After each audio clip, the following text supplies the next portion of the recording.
Hey guys, today I'm going to show you how to use our free sitemap finder tool.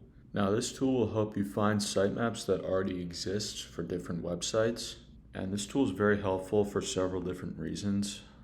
For example, let's say you're building a chatbot about your competitor and you want to gather information from its website. With this tool, you can find out if there's a sitemap built in their website, and you can use it in your CustomGPT chatbot. Let's go to IBM. Let's say I want to gather a sitemap, based on IBM's website. I'm going to Command C, the link to their website,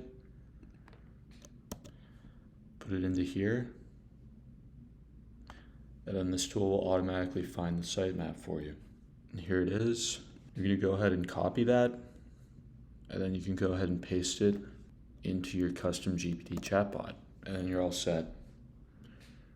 So I hope you found this helpful. As always, if you have any questions, please post them in the comments. And yeah, take care.